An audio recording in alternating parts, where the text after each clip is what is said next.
Universal Practical Knowledge, the Philadelphia Division, here at 3226 Cheltenham Avenue in Philadelphia. We're standing in front of the school right now, getting a description of the 12 tribe sign that's been painted by one of the brothers that was in the school: Judah, Benjamin, Levi, Simeon, Zebulun, Ephraim, Manasseh, Gad, Reuben, Naphtali, Asher, and Isupk. Those are the 12 tribes of Israel.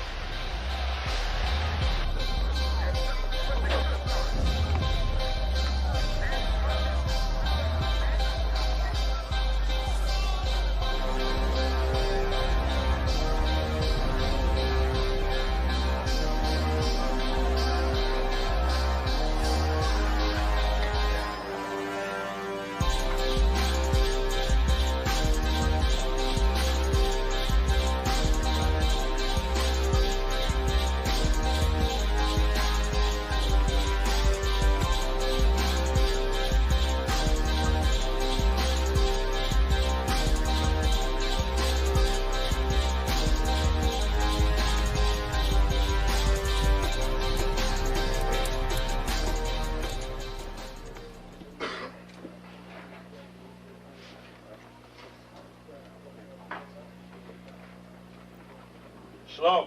Shalom. You've been waiting for this day, so this day has finally come. A lot of you have been wondering where this knowledge that you've been hearing is coming from, and the powerful truth that you've been hearing, how this was established. Well, we finally were able to arrange for the priests to come down from New York and spend some time with us. And I'd like to introduce them if I can. These are some great brothers. We're very glad to have them with us.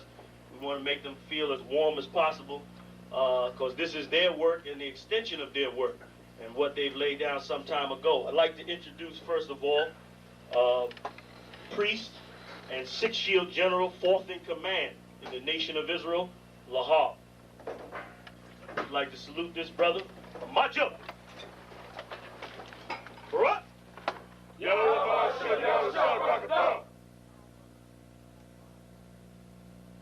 Yeshabium, which means sit.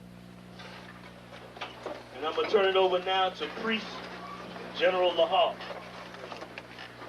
Water, brother.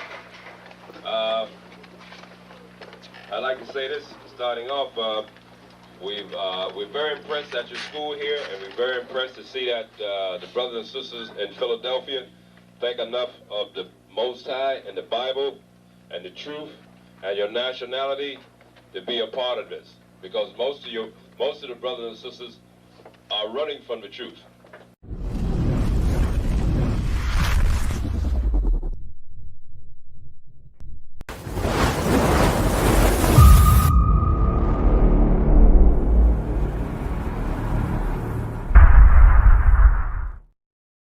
Hey, listen, brothers and sisters, man, if you like what you hear, hit the subscribe button, man. Subscribe to this channel. And also, please, go to isupk.com and pay your tithe.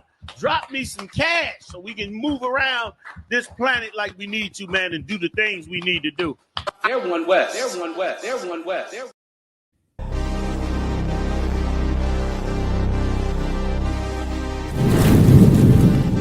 Hey, Shalom, Lord Christ. It's Officer 5000 Jeremiah, the camp leader of Atlanta, Georgia, and I'm here to invite you, Black, Hispanic, and Native American Indian people, to the Isupk 57 annual Passover, hosted by Commanding General Yohana, the leader of this nation, Saturday, April 4th, at the BH Ranch, Houston, Texas. Shalom.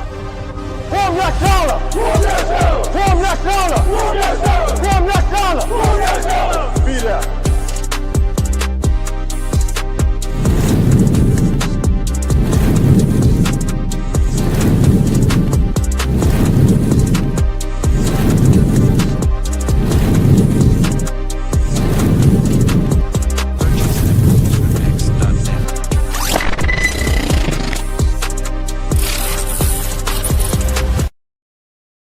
It's that time of year.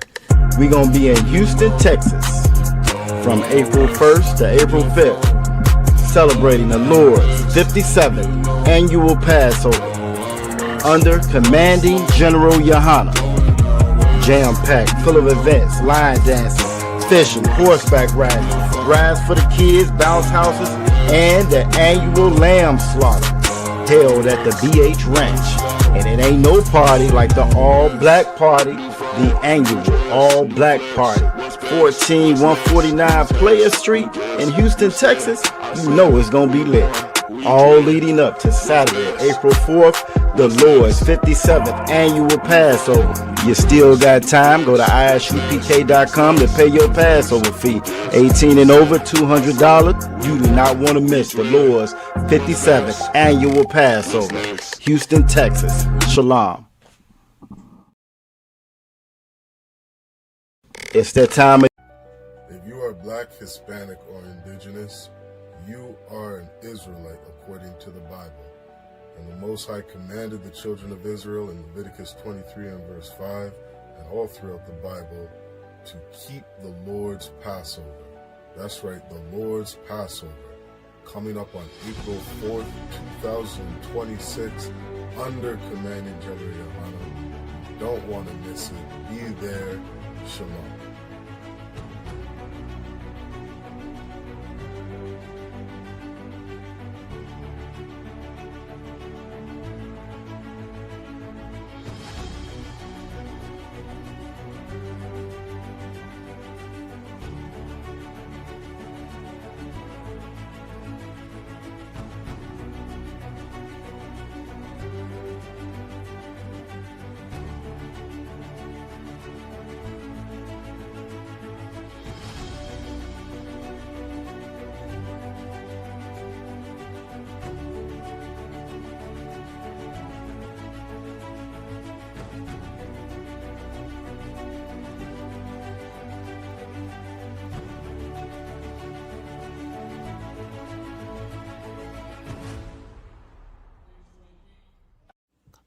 For the low fee of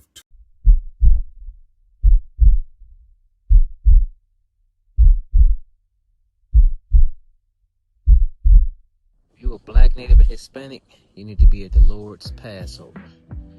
The only Passover is with the ISUPK under Commander General Yohana. Don't let them lie to you. If you out here celebrating this right here, you for sure gotta come celebrate with your people. Alright? The weather gonna look way better than this, and it's in Texas.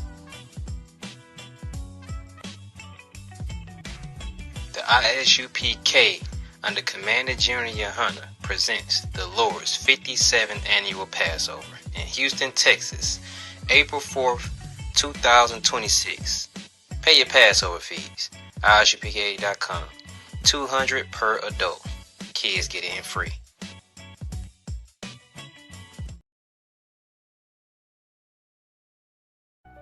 if you are Shalom. This is to all Israelite groups and all Israelite communities and all breakoffs from One West and breakoffs from breakoffs from breakoffs from breakoffs. No matter what rainbow uniform you wear, red, white, purple and white, all white, it don't matter. You should all treat the ISUPK like your weird, misunderstood Sabbaths. You shouldn't do anything until you counsel with the ISUPK. We'll tell you when and what to eat. We'll tell you who to marry. We'll tell you who to have sex with and how. We'll tell you how to resolve conflicts with your wives. We'll tell you how to resolve conflicts with your kids, your brothers, your sisters, your parents, your friends, everybody. We'll tell you when and how to pray. We'll tell you how to direct your life in a way that's pleasing to the Most High God of Israel and our Black King Yahushua, a.k.a. Jesus Christ. We will be to you instead of a God. Just like the Most High told Moses in Exodus 4:16 that Aaron would be to him instead of a mouth and he would be to Aaron instead of a God, that's what we'll do for you. It is what you all need because none of you know what the fuck you are doing. I pray you understand. Shalom.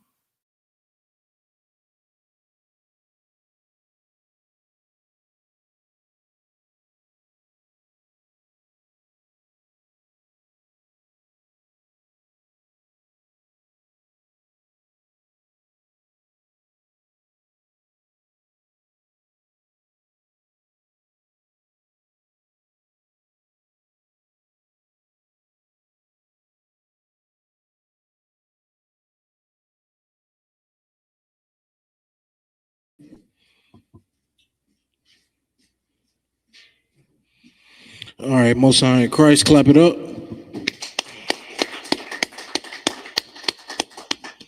Priest and officer 5000 Zarak in the Israelite School of Universal Practical Knowledge. Today is the Feast of Purim, and that is what today's class is going to be about. So we are going to get into the topic.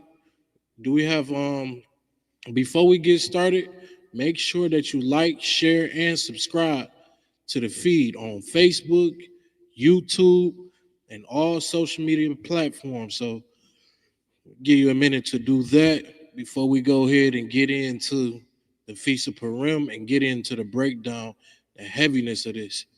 All right.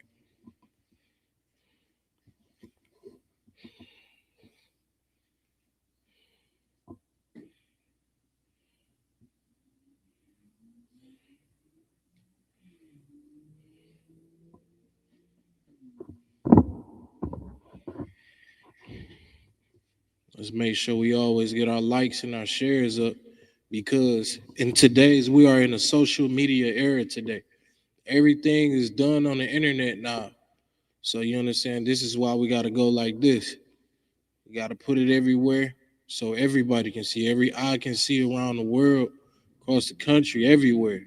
You understand? The Isupk is going to be known throughout the four corners of the earth. All right. With that being said, we're going to go ahead and get into this heavy breakdown of the Feast of Purim. We're going to start at Esther, the first chapter. All right. Do we have a mic out there? We're going to just give it to somebody to read.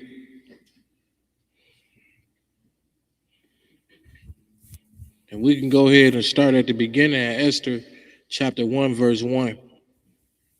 When you got it, go ahead and begin to read.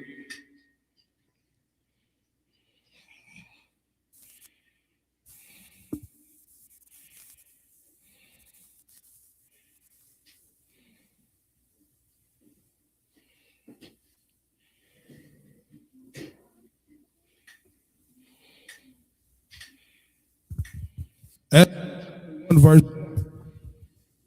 That mic good? All right. Just keep both just in case, because that one could be the one that be going in and out. It's one that, we got one main one that. Esther chapter 1, verse 1. Now it came to pass in the days of Asuras. This is Asuras, which reigned from India, even unto Ethiopia, over 170 provinces. All right, so this right here is speaking on King Ahasuerus. And this time right here, this was his reign, meaning that he was in charge. He had the number one power in the earth at this time. Much like how America has the number one power, King Ahasuerus had the number one power in the earth. Okay, keep going. Verse 2. That in those days, when the king Ahasuerus sat on the throne of his kingdom, which was in Shushan, the palace. Verse 3. In the 3rd year of his reign, he made a feast unto all his princes and his servants. Read. The power of Persia and Media, and the Medes, Persian and the Medes, the nobles and princes of the provinces, being before him. All right, so King Ahasuerus is today's people, the Iranians. That right there is who, his lineage is. They had a powerful lineage and they were in full control at this time. And it's funny how we talking about King Ahasuerus, because America just attacked Iran.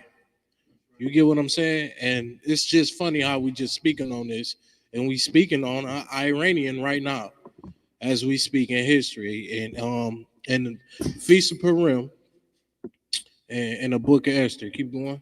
Verse 4. When he showed the riches of his glorious kingdom and the honor of his excellent majesty many days, even 180 days. So his kingdom was glorious. You know what I'm saying? At that time, like I said, he had a lot of power in that time. Nobody had more power than King Ahasuerus at this time. All right, so he was glorying in it. His power was powerful. His people, people knew not to mess with them. People knew that, you know what I'm saying, this right here was a nation to not be messed with at this time. You understand? Much like how the white man, everybody look at the white man like he's something so good. You understand? Until now. Now everything is getting exposed. You know what I'm saying? The Epstein files is out now. Now the white man is, you really seeing how much of a devil he really has been in the earth for real. Now it's all coming out. The scriptures say, man, there will be no falling away until that man of sin be revealed. And that's what's happening today. That man is getting revealed today. Keep going. Verse 5.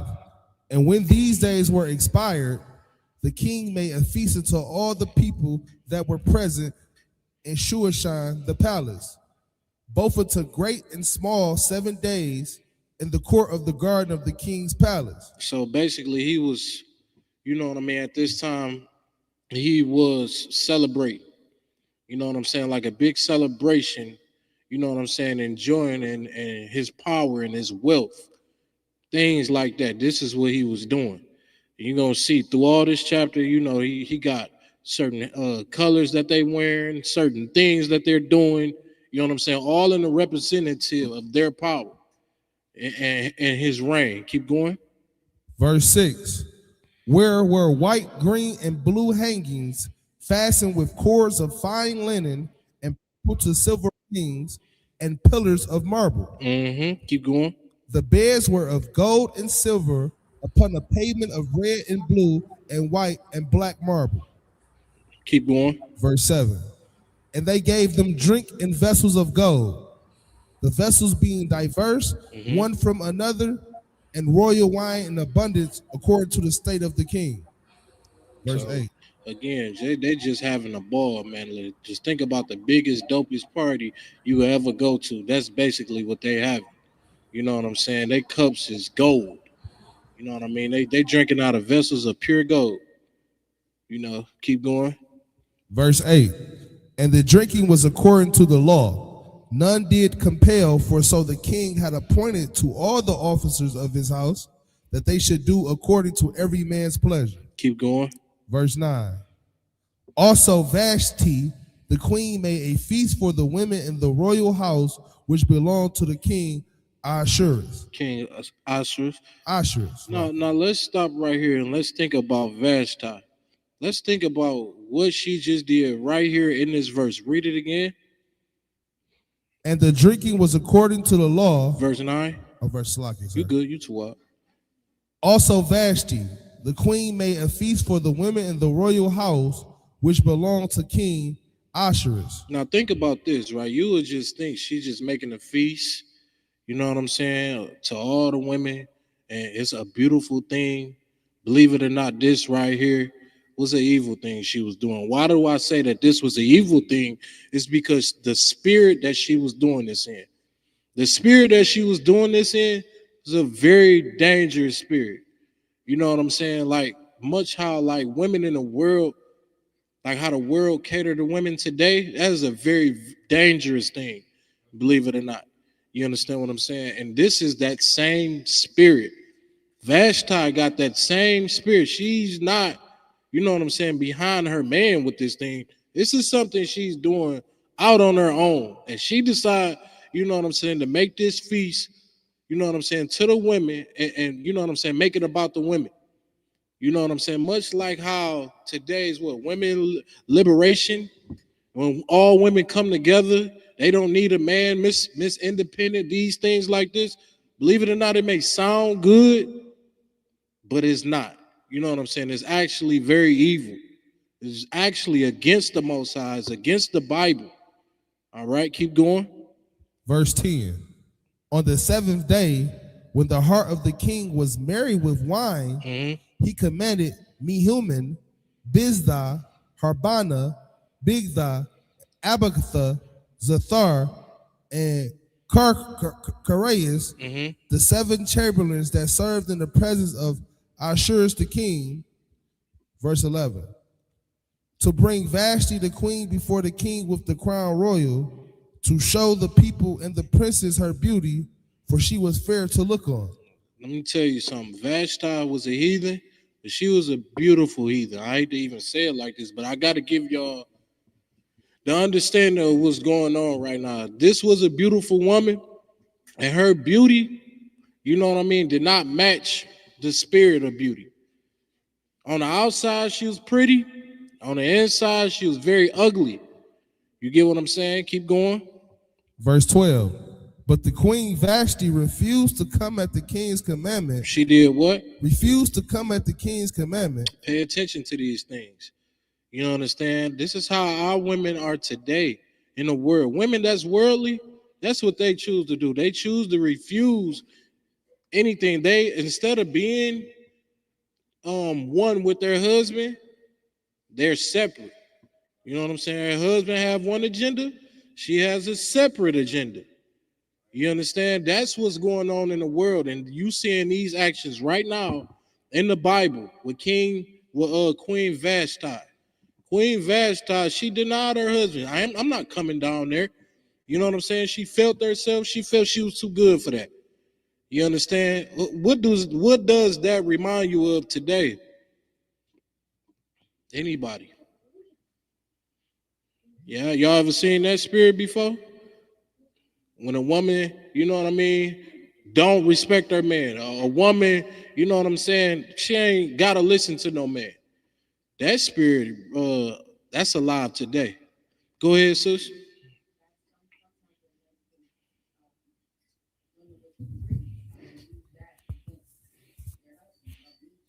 Hold on, use the mic so they could hear you, Salaki. Women with their degrees, when they have, their degrees, they've gotten their education, they tend to forget about their husband and forget about their place. That's a beautiful, that right there is something real heavy. Get a sister a hand, because that right there, that's on point. You understand? You would think sisters with degrees, they will come back and help the brothers. They'll come back and help their nation. You understand? You don't see that today. Women with degrees, they look down on not only do they look down on their nation, they look down on the men in their nation. You understand? They think that they better than them because now I have a piece of paper. You can't tell me what to do because I made it to another level of life. You get what I'm saying? You're not on my level, so who are you to tell me anything? And that's where women, that's how they think today. When, believe it or not, you may think that is strength, that is weakness. You understand what you are saying? You don't love your nation. You don't love, you know what I mean, the black man that's the same race as you. That's what you are really saying. You understand? And Vashti is showing that same thing. Keep going. Vashti refused to come at the king's commandment by his chamberlains. Therefore was the king very wroth. His anger burned in him. And the king at this time, he was pissed. Think about it. You got the whole entire world. You got so much power. Nobody can outpower you through the earth right now, but God himself. You got that much power. You got, you know what I'm saying, military might. You got riches. You got everything a man can actually want in life. And your woman is disrespecting you. You can't even get her respect. That pissed him off. That pissed King Oscarus off. All right, we're gonna read in deeper, and we're gonna get more into this because this is a very good topic. You understand? We're gonna understand why we keep the Feast of Purim. Okay, keep going. Verse 13. Then the king said to the wise men, which knew the times, for so was the king's manner toward all that knew law and judgment. Keep going. Verse 14. And the next unto him was Karshina, Shether, Admatha, Tarish, Meres, Marcina, Mimbukin, the 7 princes of Persia, and Media, which saw the king's face and which sat at first in the kingdom. So that right there is Persians and the Medes. So just Persia and the Medes. You just say it like that if you want. Keep going. Verse 15. What shall we do unto the queen Vashti according to law? You know, they had a council about Queen Vashti when she committed that act. If y'all think this act is something small, y'all might want to rethink again. Because they had, I'm talking about powerful people in the earth, had a council about what she did. This is how serious of, you know what I'm saying, an act that's just, it's really evil like that. It's on that level of evilness that they had a whole council. Like, what we gonna do about these type of actions? She just did that. She dished you in front of your whole kingdom. What are we gonna do about this? What laws do we have to instruct so this could never happen again? This is what that council was about.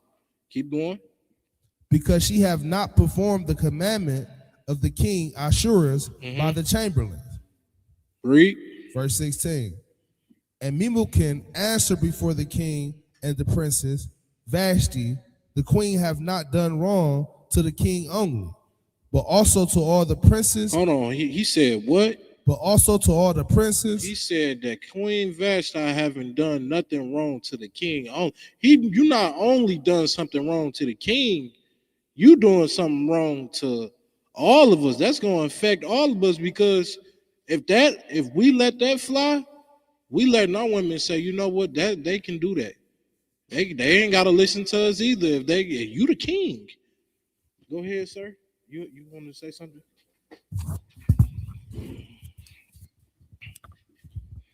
I was just wondering what nationality was this king? Iran. So Iranian. that was going to my point. Like, these heathens don't have our culture, and they don't know how to raise their women up the right way, to the point where it got all the way up to a king. Mm-hmm. Like, that type of behavior, it'll get checked with an officer of 50 in our culture. You know what I'm saying? It wouldn't raise up all the way to some woman disrespecting Commander General Yohana or something like that. That don't even make no sense.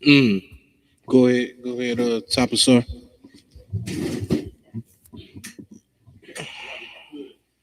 It's kind of heavy though, because like what these brothers, well, not brothers, what these men understood was that how like what we call social media influence today.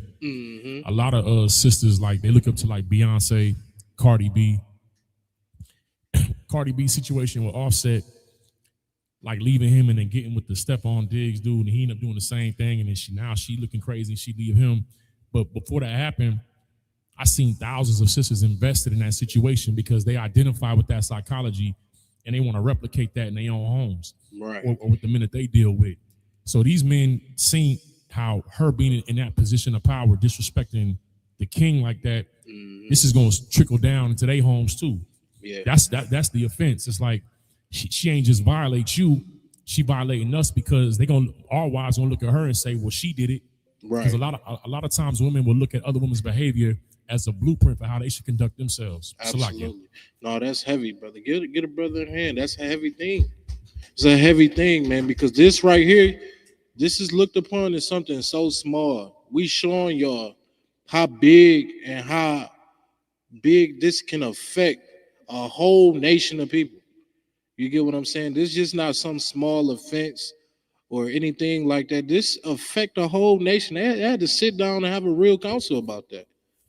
Like, for real. You can see why over there in Iran, when women disrespect their men, they be getting bust upside the head with rocks. You understand? They be getting unalived. They be getting beatings. You understand? Where do you think that come from? It just stems from this. Actions like this. You understand? And they vow, man, this can't happen no more. That's why they take it so serious. They women be dressed, you know what I'm saying? You can only see their eyelids over there. You understand? Keep going. But also to all the princes and to all the people that are in the provinces of King Ashurus. Verse 17. For this deed of the queen shall come abroad unto all women, so that they shall despise their husbands in their eyes, when it shall be reported, the king Ashurus commanded Vashti the queen to be brought in before him, but she came not. So think about this. They laying all the problems on the floor. They putting it out there like these are the reason. This is the cause and the effect of this situation right here. If you let this fly, you not only getting disrespected, but we all getting disrespected. You understand? That's giving the okay for all women in our nationality to go ahead and talk to us crazy like this and perform like this. Like, no, they was serious. They was putting it all out there in the air. You understand? Keep going. Verse 18. Likewise shall the ladies of Persia and Mede say this day unto all the king's princes which have heard of the deed of the queen, thus shall there arise too much contempt and wrath. Read. Verse 19. If it please the king, let there go a royal commandment from him, and let it be written among the laws of the Persians and the Medes, that it be not altered, that Vashti come no more before King Ashur's, and let the king give her royal estate unto another that is better than she. Now look at that. They like, man, you gotta go ahead and slap the punishment down. She can't come before you no more. And on top of that, take away her estates, take away her power, give it to somebody that's better than her. Give it to somebody that's more deserving. You understand? That's what they have in this council about. You know what I mean? This right here is a beautiful thing to know because this is biblical. Okay, this is not just something, just a story we just came up with, or you know what I'm saying, a random topic we came up with. No, we're talking about the Feast of Purim because a woman came of this situation that was honorable. Esther. Esther is such an honorable sister because what she did, she showed love to her nation. How did she show love to her nation? It wasn't by kisses and hugs. It was about sacrificing, doing something that could have caused her life. She put her life on the line for her whole entire nation. You understand? And that's what we're reading about when it comes to the Feast of Purim and why we keep it still today, 2026. We are keeping the Feast of Purim. The Christian church, you go ahead and close that shit. I don't even know what they even doing. Like, they wasting their time. You know, I never even heard of the Feast of Purim when I was in church. You understand? They wasting their time. They might as well go ahead and close them up. You know what I mean? This right here is the real deal when it comes to the Bible and you learning about scriptures. Okay? Keep going. Go ahead, how to why where you at? Verse 20.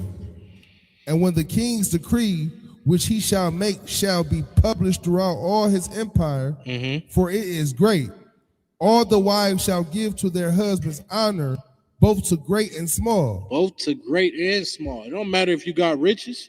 It don't matter if you poor as of the poor. You're going to honor your husband when it comes to this. And this is the decree that they put out. Meaning what? This went across the whole entire world. This went across the whole entire earth. That's how powerful it was. It's like a law that's given, like if America said today, you know what I'm saying, women are not allowed to disrespect or dishonor their husband. And it just go all the way out. You know what I mean? That's what happened. That's what happened at that time. Keep going.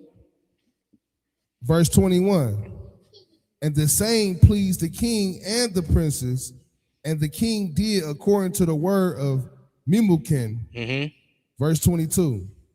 For he sent letters into all the king's provinces, into every province according to the writing thereof, and to every people after their language, that every man should bear rule in his own house, and that it should be published according to the language of every people. And he showed some brotherhood to his nation. He showed some brotherhood to his nation by not letting his women rule over him, by not letting his women, you know what I'm saying, have their ways and their own ways, and they don't get checked about nothing that they do. He saved them from that. Saved his whole nation. He had some brotherhood. King Oswald loved his people.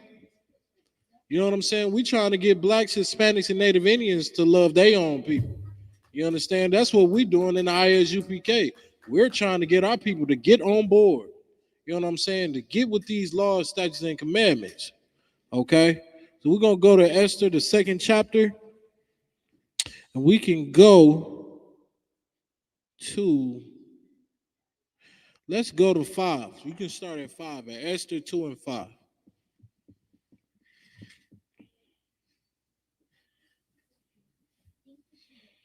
Esther chapter 2, verse 5. Now in Shuhashan, the palace, there was a certain Jew whose name was Mordecai, the son of Jair, the son of Shimon, and the son of Kish, a Benjamite. Oh, who? A Benjamite. Mordecai was from the tribe of Benjamin. You know what I'm saying? Certified brother. You know what I mean? He was in this truth. That man right there was a man of the Lord. Okay, go ahead. Verse 6, who had been carried away from Jerusalem with the captivity which had been carried away with Jeconiah, king of Judah, whom Nebuchadnezzar, the king of Babylon, had carried away. So through his slavery that he had to go through, it's just giving you the past of where his slavery came from. You know what I'm saying? The past of Nebuchadnezzar. You know what I'm saying? All the way getting passed down to him. This is how you know that we are the children of Israel, because nobody else was free in the Bible. In the Bible, it literally talks about the slavery of the Jews, the slavery of Israel. Who is in slavery today? Us. Blacks, Hispanics, and Native Indians. We are the slaves today. You don't think you're a slave because we free and we walking now? You understand? Go look back into your history.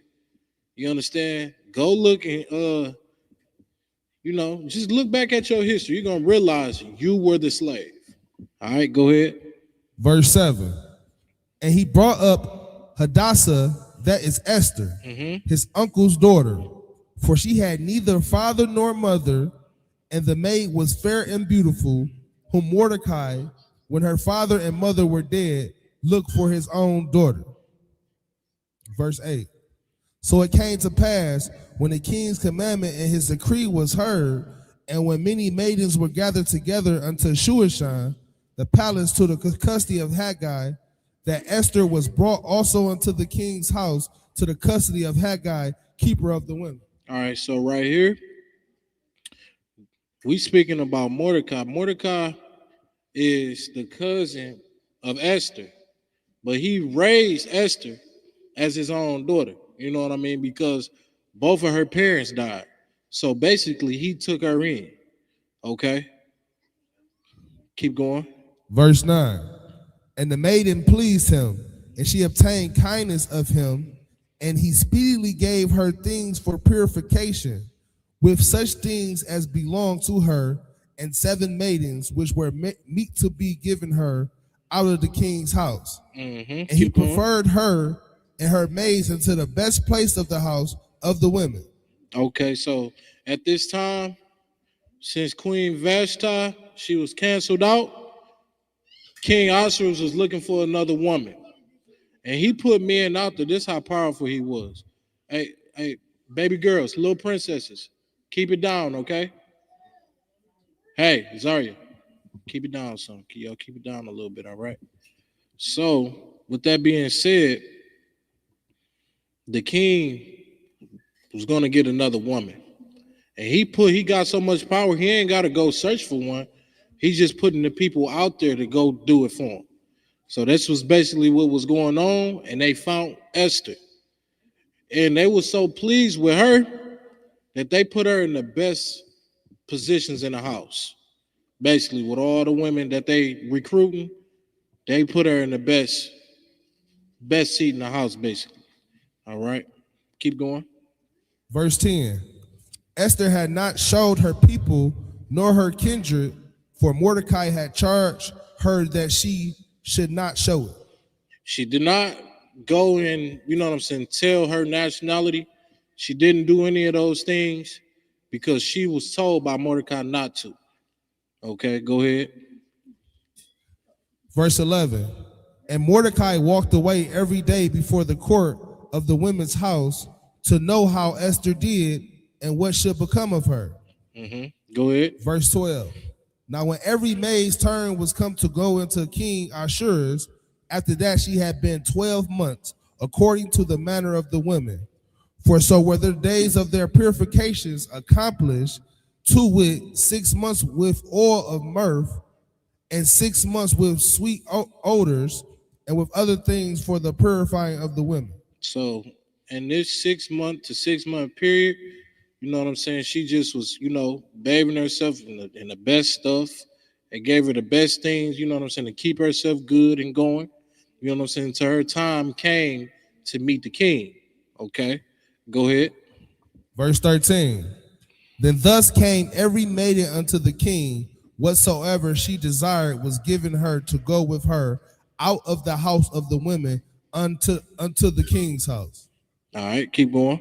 Verse 14.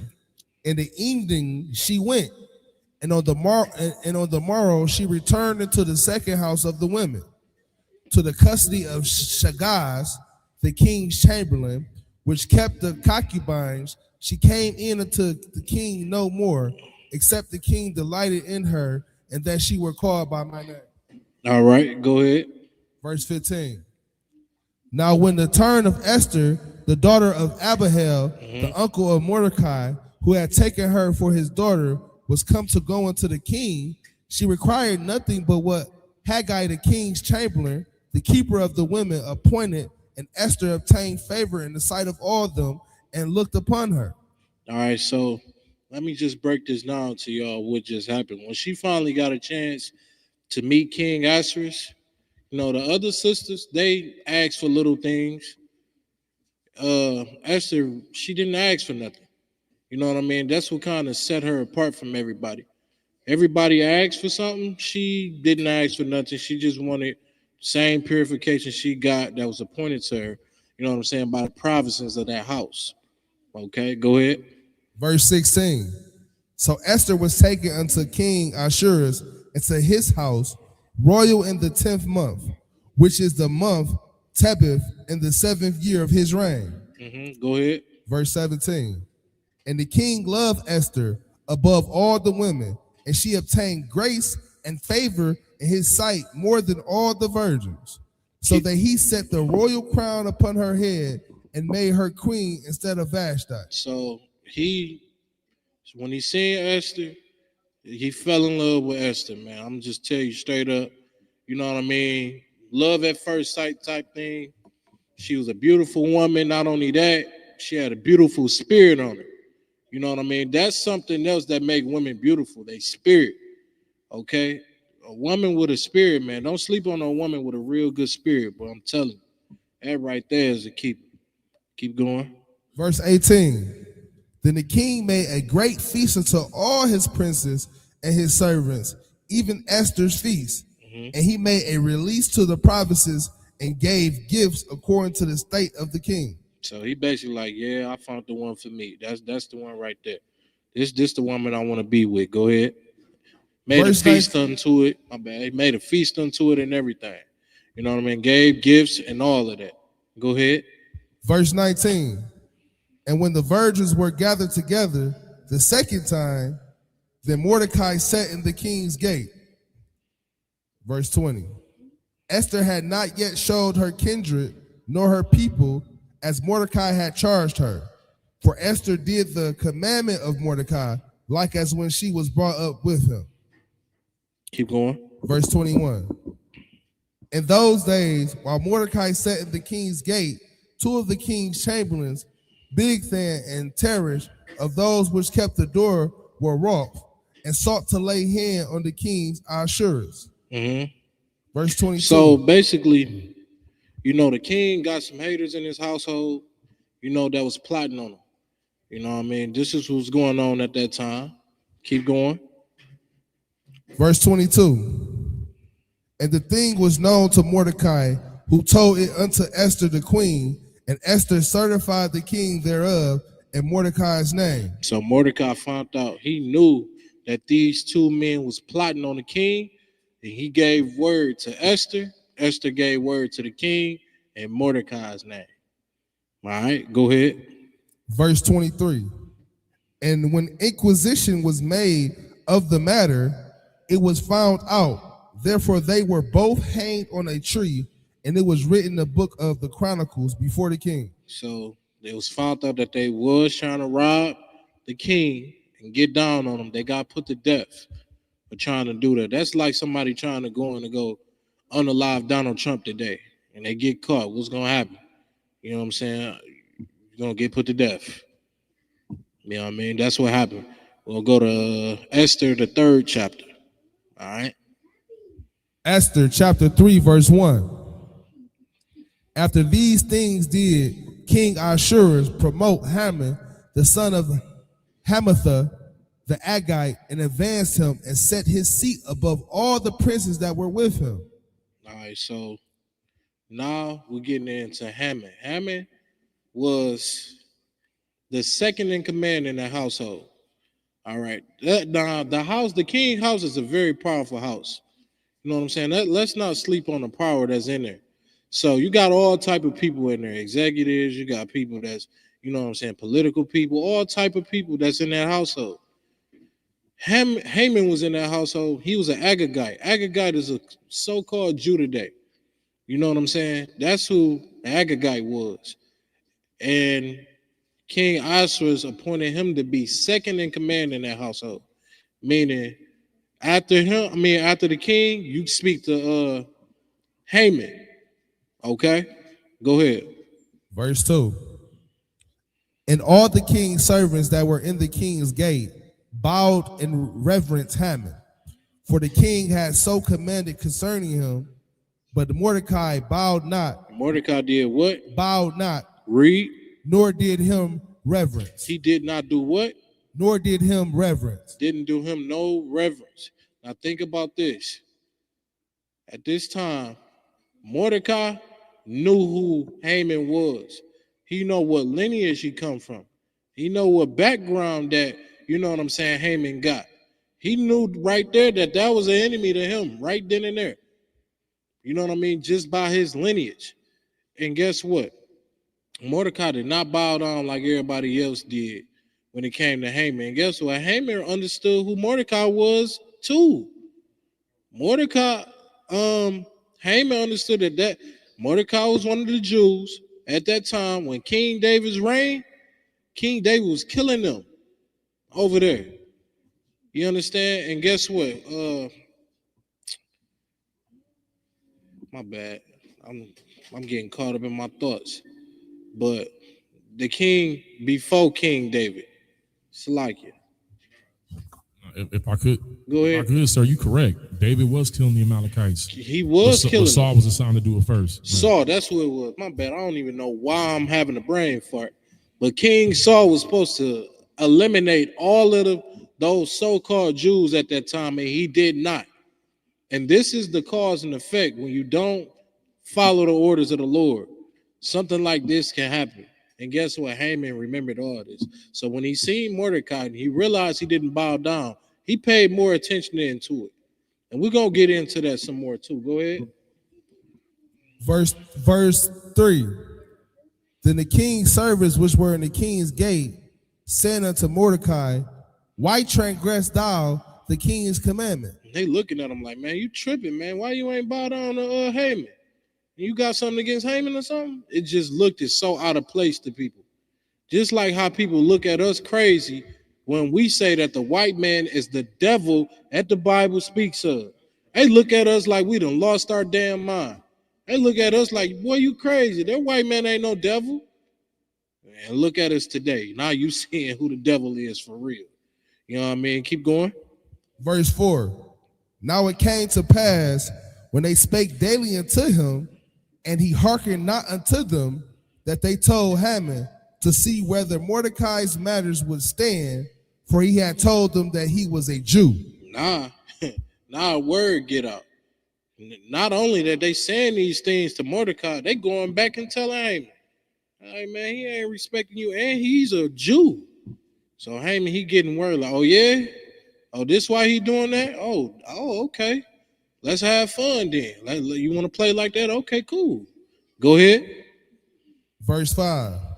And when Haman saw that Mordecai bowed not, nor did him reverence, then was Haman full of wrath. He was pissed because he understood who Mordecai was. He understood his lineage. He understood the background of them. They've been born enemies, straight up. Natural born enemies right there. And he realizing that. So he's like, okay, go ahead. And he thought scorn to lay hands on Mordecai. This was all in his brain. He wanted to put hands on him, all of that. He was thinking very emotional. Go ahead.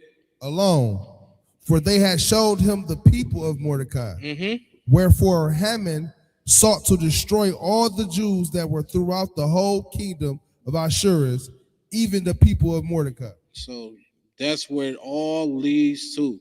He wanted to not only destroy Mordecai, he wanted to destroy the people that Mordecai come from. You know what I'm saying? The whole lineage. The 12 tribes of Israel, he want them gone. And Haman, guess what? He damn near had the power to do it. He damn near was this close to doing it. We're going to get into this story, and y'all going to see how it's going to unfold. All right, you got something, Mashai? Hold on, Salakia. Big shout out to Sharyawan that's online. Give that brother a hand. Shout out to Canada. Shout out to Officer 500. You know, Abawan. Give that brother a hand. He all the way in South Carolina. Shalom, Yahweh, Shimmy, I'll shot a thumb to you brothers. Y'all can get off mute and say something. Salute me back. Shalom, Yahweh, Shimmy, Shabbat, sir. You can salute me back, Sharyawan.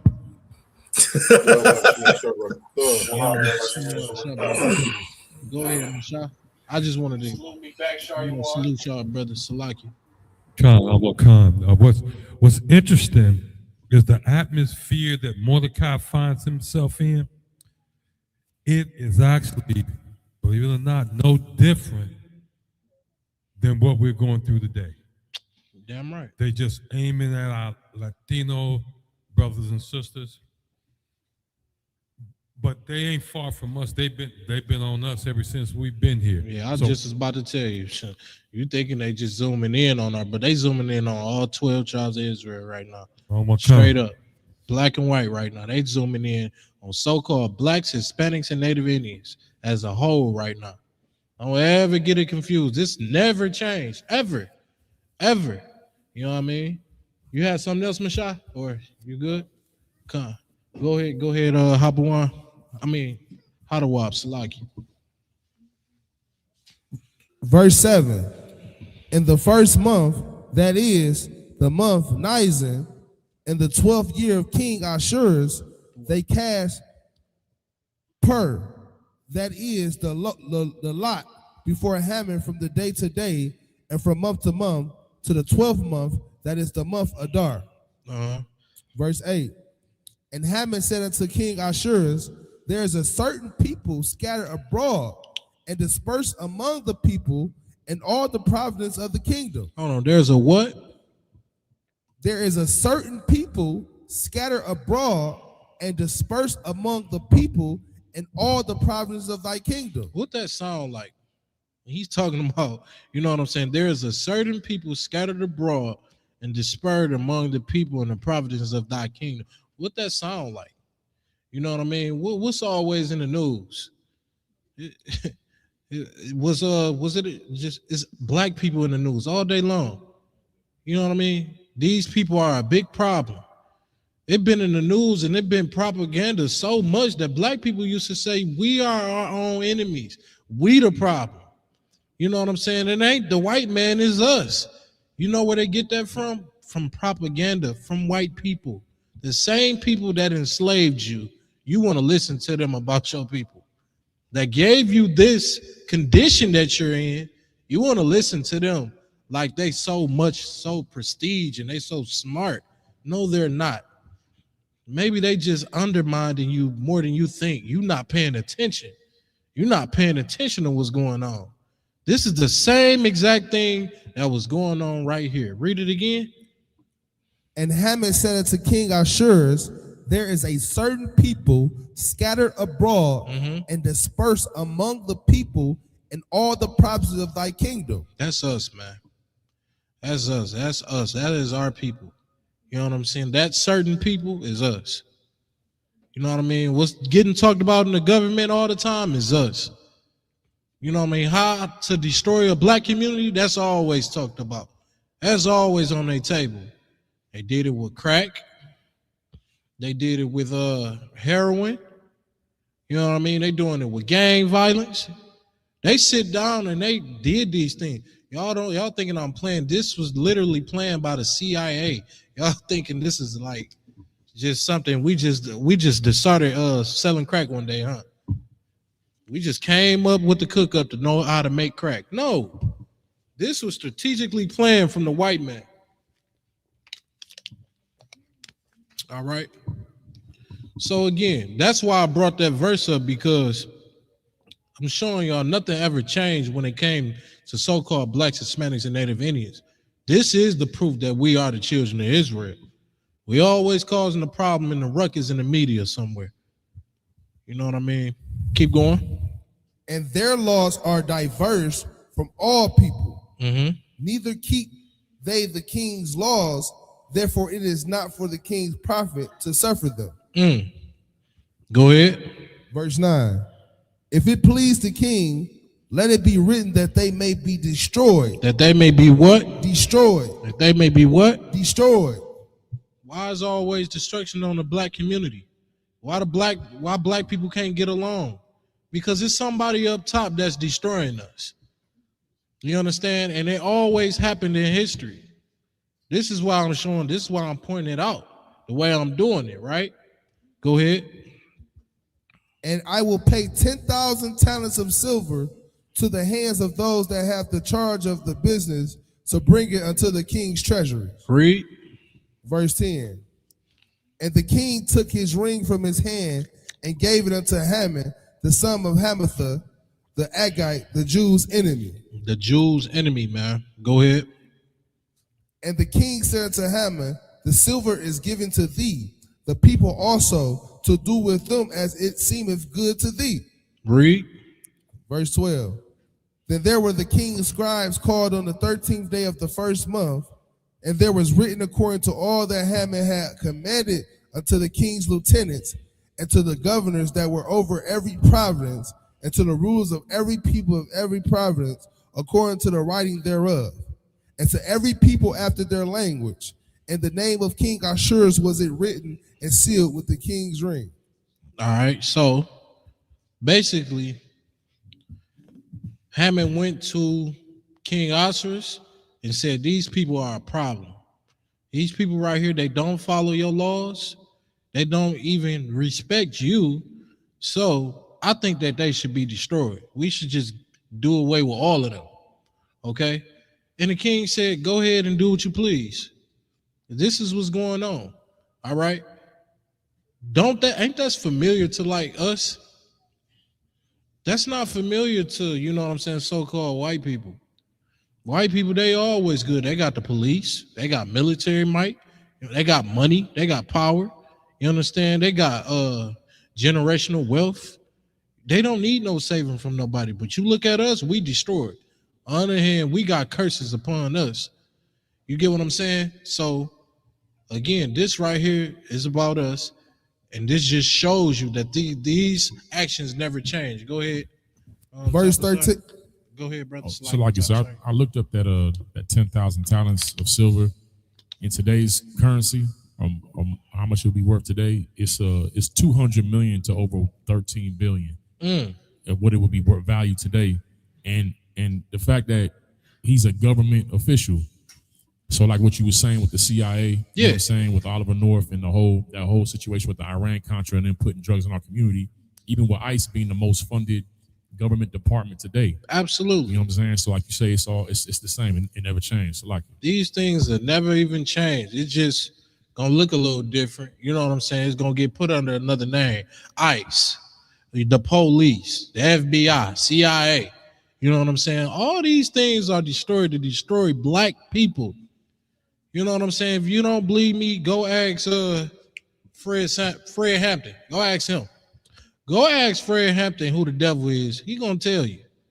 You understand? Because he got murdered for nothing, just for raising up black people and them thinking that, you know what I'm saying, that he gonna do something overpowering. Okay? They murdered him. They did that because they don't want black people coming up. There's something so special about you that's written in the Bible that you are God's chosen people. You are the ones that the Lord loves. You have that power and authority to serve God, a real, true, living God. You get what I'm saying? That's what our job is to do. Bring our people, get them out of this hell. You understand? Go ahead. Verse 13. And the letters were sent by post into all the king's provinces to destroy, to kill, and to cause perish all Jews, both young and old, little children and women, in one day, even upon the 13th day of the 12th month, which is the month Adar, and to take the spoil of them for a prey. Look at this, man. Look at this evil thing that he got granted to do against blacks, Hispanics, and Native Indians. This don't sound familiar. Look at, you talking about they got the authority to kill women, children, you know what I'm saying? Young, old. This is familiar. This is us. These things happen. Look at slavery. That happened. These things happen. Look at, you know what I'm saying, when the Native Indians was over here and how their land got took. Those are our people. Those are our brothers. They got killed the same entire way, the same exact way. Nothing is changing. You know what I'm saying? And then you got to think how evil Haman is. Haman ain't forget about what the Jews did to his people. He ain't just up and forget and be like, oh, yeah, you know, they good. Now, no. Haman realized who Mordecai was. Mordecai got lineage to King David. King David was destroying them, killing, like I said, killing those fake Jews. You know what I'm saying? Saul over there killing those fake Jews. And he gonna leave one of them to live. And gonna take some spoils too. And that evil thing right there caused like this to happen right here. This right here, this action right here, where Haman, what the Lord wanted Saul to do, Haman started to do to us. Haman sought to do the same exact thing to us, kill us off. Don't leave nobody alive, anything like that. All right, keep going. Verse 14. The copy of the writing for a commandment to be given in every province was published unto all people, that they should be ready against that day. Verse 15. The post went out, being hastened by the king's commandment. Hastening by the king. Go ahead. And the decree was given in Shushan, the palace. And the king of Haman sat down to drink, but the city Shushan was perplexed. They were what? Perplexed. They was like, whoa. You know what I mean? Like, dang, that's crazy. All right, go ahead. That's it on that side. No, go to the 4th chapter.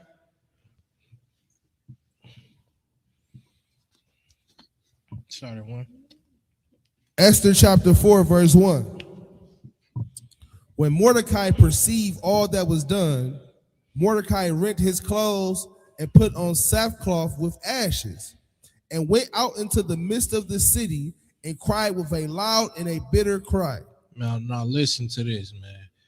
Think about that. You find out your people, not only you, but your whole entire race about to get killed. They about to get murdered on a certain day just because of who they are, who they tied to, their lineage. You know what I'm saying? They all about to get killed. You know what I mean? He went out there, rented his clothes, and cried with a loud cry. You get what I'm saying? Like, this is something so serious. Go ahead. And came even before the king's gate, for none might enter the king's gate cloth of sackcloth. Go ahead. Verse 3. And in every province, whithersoever the king's commandment and his decree came, there was great mourning among the Jews. Go ahead. And fasting. Go ahead. And weeping. And wailing. And many lay in sackcloth and ashes. Our people was destroyed, like, was depressed. They heard this decree and they was like, hell no. Are we all about to die? Like, what? That don't even make no sense. We all got to get destroyed and murdered. It's just it's something. Our land is just crazy. But I can't say that we brand new to this because this happened to our people. We brutally got murdered before. You know what I'm saying? Like, we brutally got done the worst in history. Y'all think them fake Jews had got something by getting burnt in them ovens? Man, we got not only burnt, we got eaten, man. Black people got eaten. I don't know if y'all know that or not, but they ate what's his name? Nat Turner. They ate Nat Turner, man. And that ain't even nothing to play with at all. Nat Turner was a straight up revolutionary. They ate him.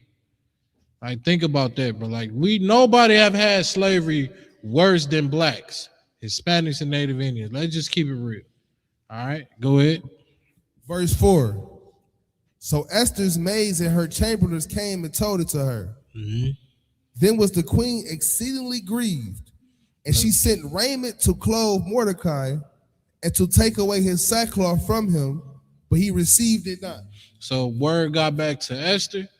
How she feeling it? She like, dang, all my people about to get murdered. My uncle out here, she crying and doing all that. Let me go send him some sackcloth, man, because this right here, this ain't right.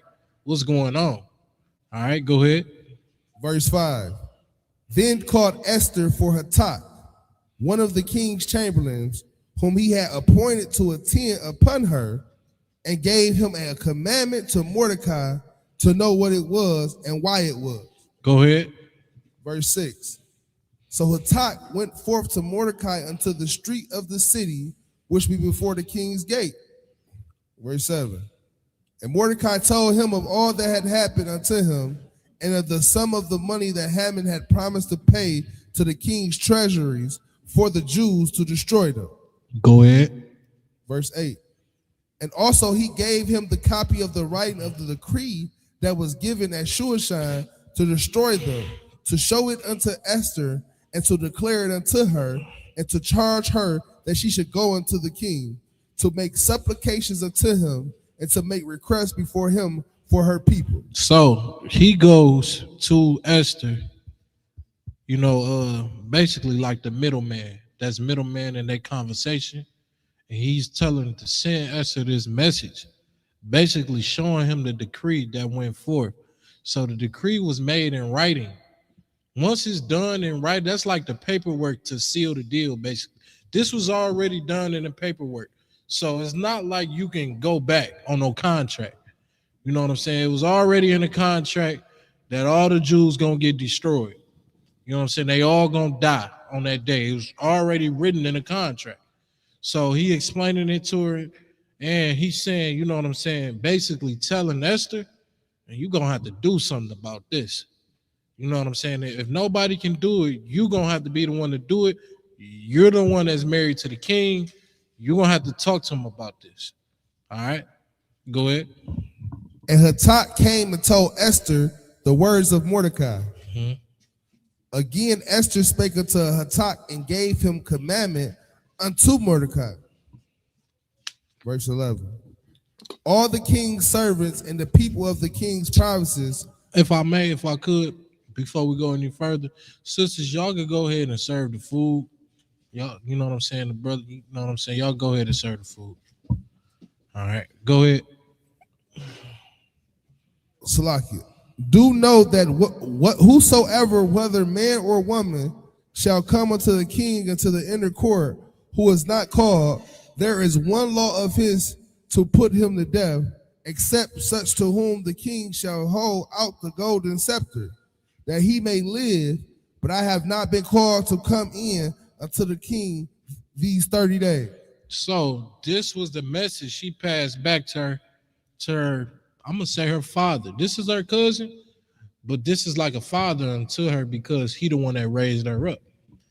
She said, there's no way I can go back to the king, because you enter into that court without any permission, or you ain't got no golden scepter, they gonna put you to death for this. You know what I'm saying? And that's the message she relayed back to Mordecai, right? Thinking that, you know what I'm saying, that this is all I can do. Keep reading. And they told to Mordecai's Esther's words. Verse 13.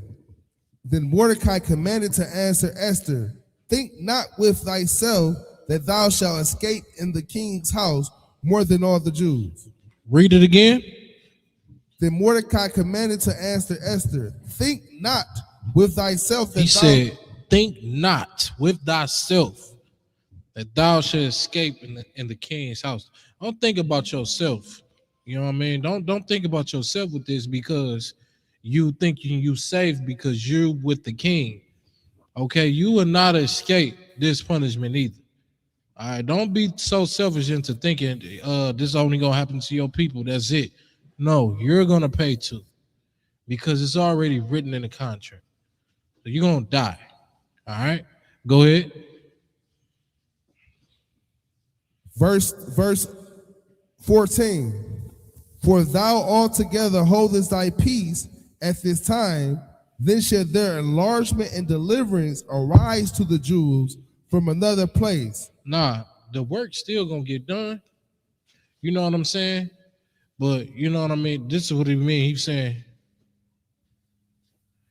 he said, for if thou altogether holdest thy peace at this time, then shall their enlargement and deliverance arise to the Jews. Meaning the Lord gonna pick somebody else to do it.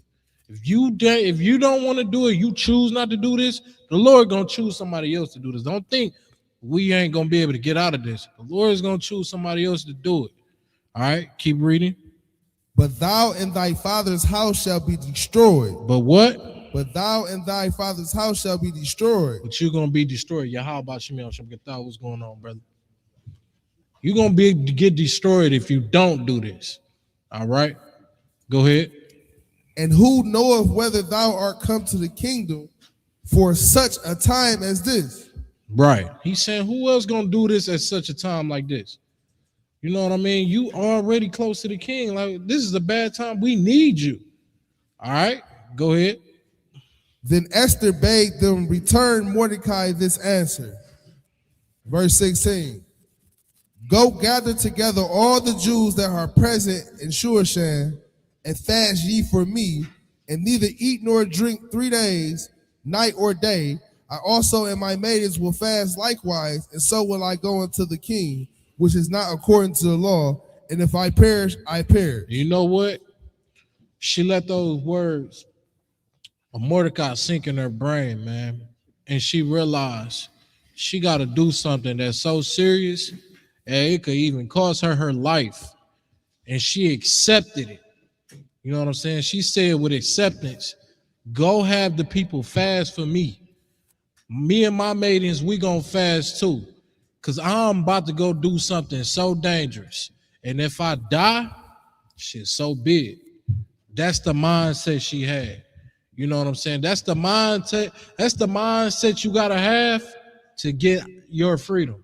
As blacks, Hispanics, and Native Indians, for us to get free, we gotta have the mindset to be ready to perish for what's right. You know what I'm saying? For so long, we've been dying for what's wrong. Gang violence, that's the wrong way. Drugs, that's the wrong way. Any criminal activity, that's the wrong way. Kissing a white man's ass, that's the wrong way. We done did all of these things, man, and we never considered the righteous way to die for. Until now, man, the brothers and sisters in the ISUPK, we ready to die for what's right. You know what I'm saying? That's what I came in the truth for, to die for what's right. You know what I mean? So that's what our mindset, that's where she was at. She's like, you know what? I'm going to do this. If I die, I die. This is going to be what it's going to be. All right, keep going. Verse 17. So Mordecai went his way and did according to all that Esther had commanded him. All right, go to 5. Esther chapter 5, verse 1. Now it came to pass on the 3rd day that Esther put on her royal apparel and stood in the inner court of the king's house over against the king's house. And the king sat upon his royal throne in the royal house over against the gate of the house. And it was so, when the king saw Esther the queen standing in the court, that she obtained favor in his sight. And the king held out to Esther the golden scepter that was in his hand. So Esther drew near and touched the top of the scepter. Keep going. Verse 3. Then said the king unto her, what wilt thou, Queen Esther, and what is thy request? It shall be even given thee to the half of the kingdom. So now the king is asking Esther, like, what is your request? He willing to give her a whole half of the kingdom, because she's such a bad sister, you know. She behaving in a certain way where it's pleasing to the king. And he willing to give her that. She's not rebellious and all of that. She is, pleasing to the king. Go ahead. And Esther answered, if it seem good unto the king, let the king and Haman come this day unto the banquet that I have prepared for him. Now, she doing what you call setting up a play. She's setting up a play. Sister's good at this. So that's what she doing, and she getting ready to prepare a banquet. All right. Slack it.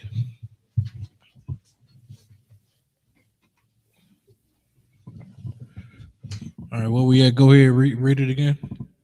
Verse 5. Then the king said, cause Haman to make haste, that he may do as Esther have said. So the king and Haman came to the banquet that Esther had prepared. Right, so Haman, you know what I'm saying, he geeked up to come to a banquet. You know, he feel, empowered, feel good about it. You know what I mean? And he just, we're going to see what's going to happen. Go ahead. And the king said unto Esther at the banquet of wine, what is thy petition? And it shall be granted thee. And what is thy request? Even to the half of the kingdom, it shall be performed. Read. Then answered Esther and said, my petition and my request is, if I have found favor in the sight of the king, and if it please the king to grant my petition and to perform my request, let the king and Haman come to the banquet that I shall prepare for them, and I will do tomorrow as the king have said. So now, you know what I mean? She's asking, the way she asking with so much gratitude and respect to the king. You know what I mean? She just buttering this thing up, but she got something up her sleeve. You know what I mean? She got something up her sleeve to save her people. Okay, go ahead. Then went Haman forth that day joyful and with a glad heart. But when Haman saw Mordecai in the king's gate, that he stood not up, nor moved for him, he was full of indignation against Mordecai. So he's still thinking about Mordecai. He's still thinking like, dang, I got all this power, and this degenerate right here, he don't want to stand up. When I come around, he don't want to do none of these things when I come around. I'm telling you, I got him. I got him in the bag. I'm telling you, I'm murdering all his people. I'm killing him. You know what I mean? And we just gonna forget it. We're gonna party over this. This is all going through his mind. This is a mind of an oppressor, a devil, a white man. When he look at black people, he look down on black people, all he thinking about is murdering, killing, and destroying you. You know what I'm saying? And that's a fact. Go ahead. Nevertheless, Haman refrained himself, and when he came home, he sent and called for his friends and Zeresh his wife. Go ahead.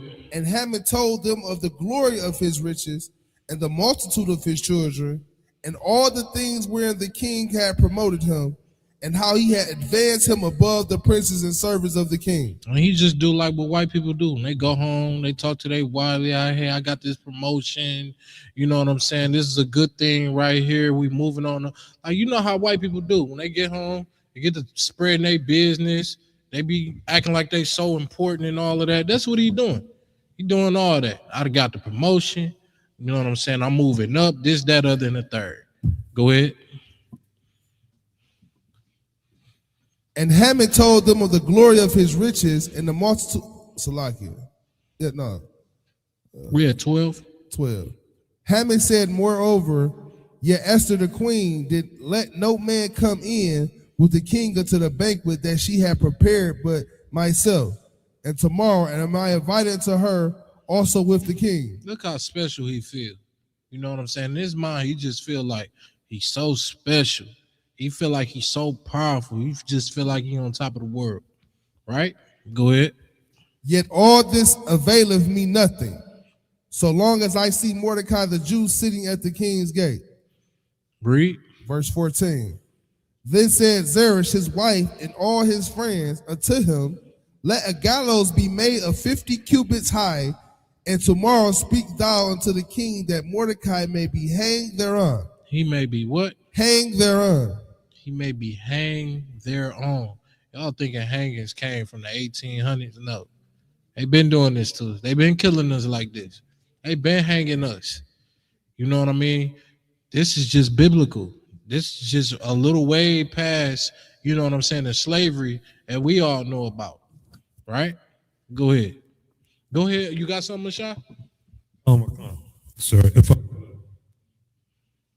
another thing that points out what our people don't want to realize. If you look on TV, everything that they try to sell to us, they put a pretty face of one of those snow bunnies, and as long as they, our people want it, our women want it, our young men want it, and all of that.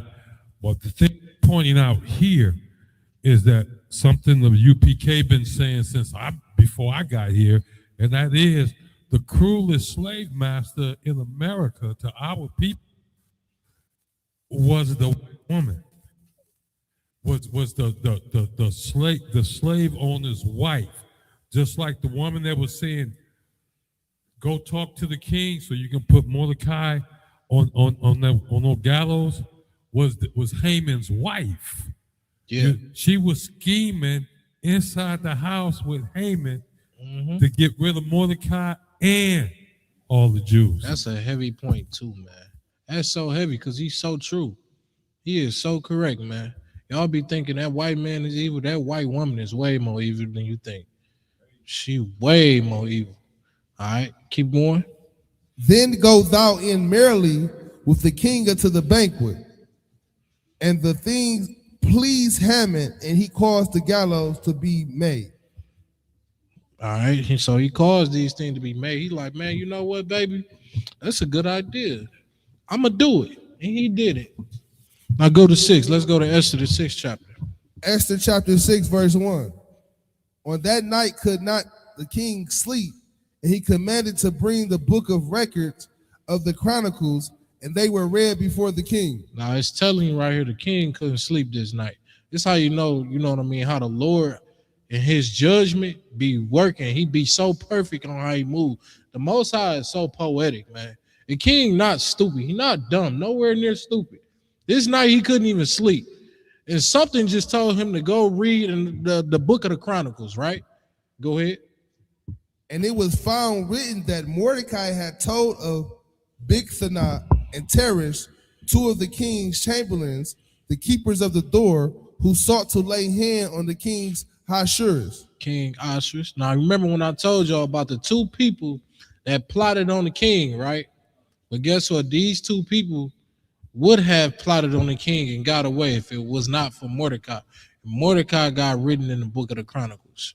And that's what the king was looking at right there. This is what was reminded of the king about Mordecai.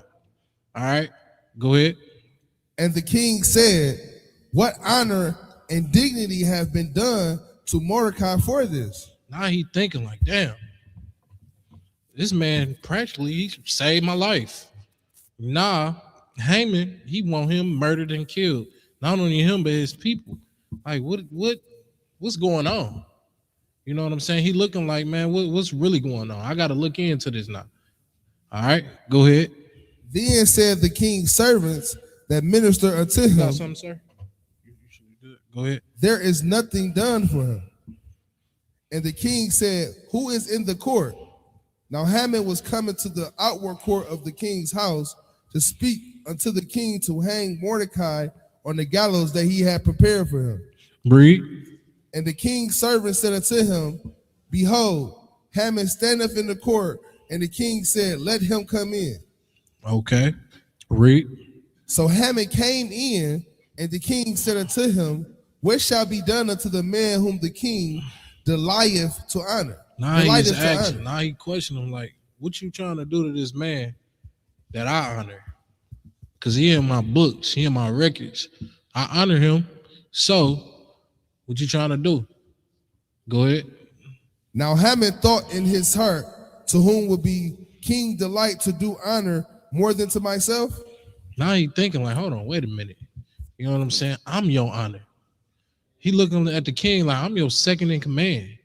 You honor him more than you honor me? Hold on, wait a minute. Go ahead. Haman answered the king, for the man whom the king delighteth to honor.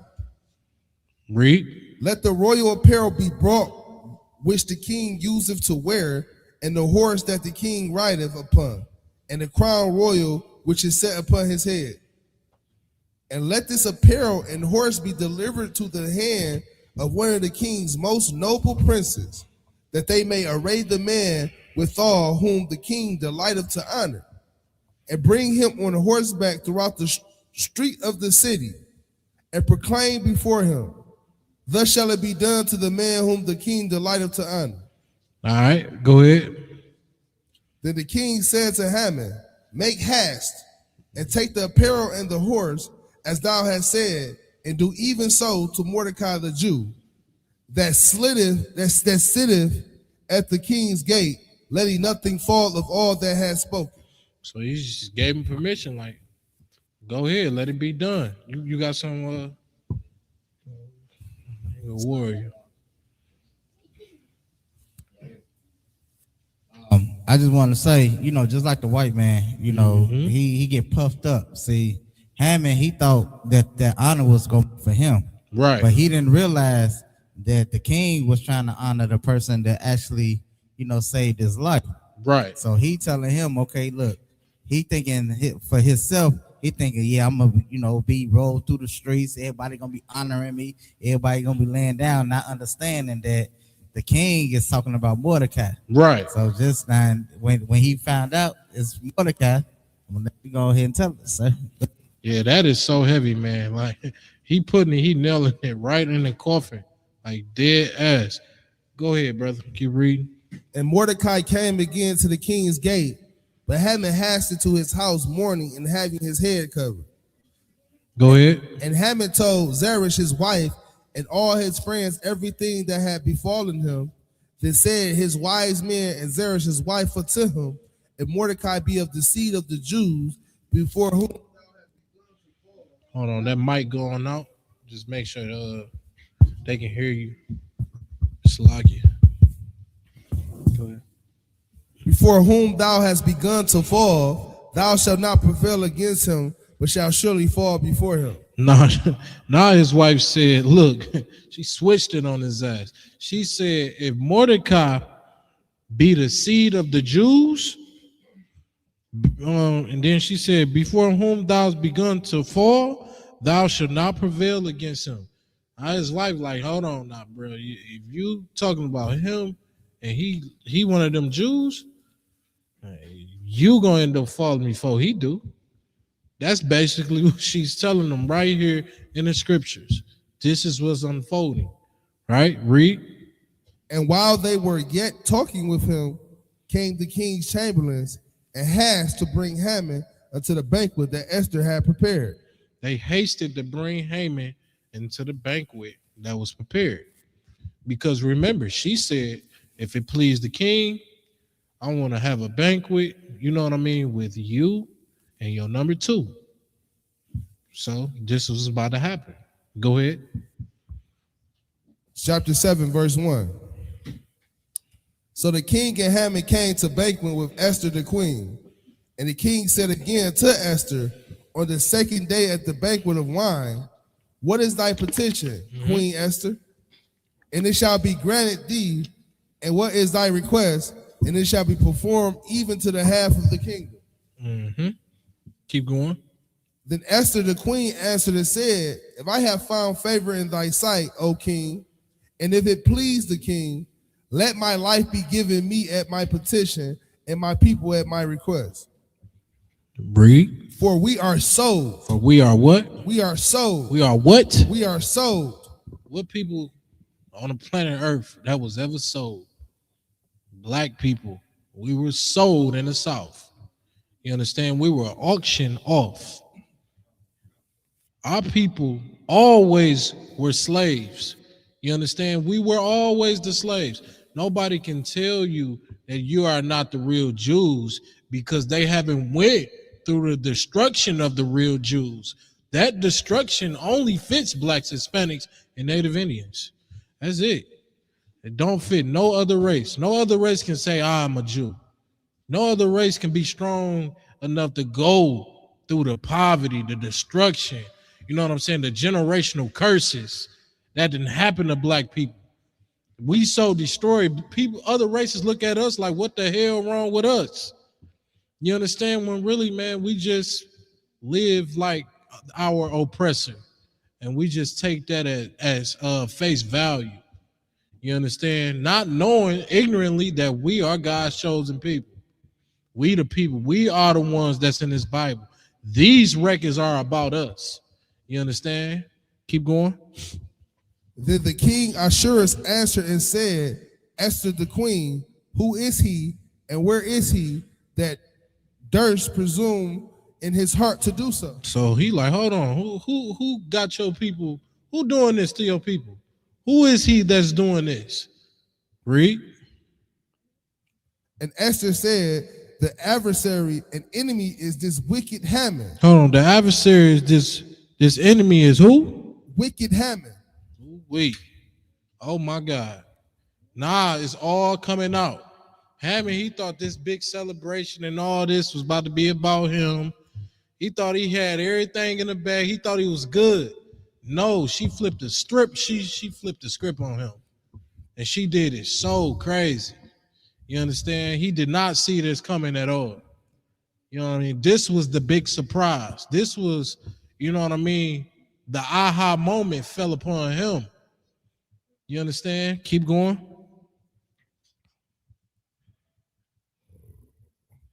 And the king, arising from the banquet of wine, and his wrath went into the palace garden. And Haman stood up to make request for his life to Esther the queen, for he saw there was evil determined against him by the king. Now he's seeing all of everything is starting to flip back on him. Now he's starting to realize, you know what I mean, that he effed up.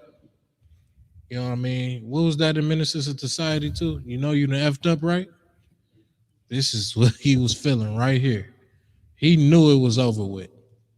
Go ahead.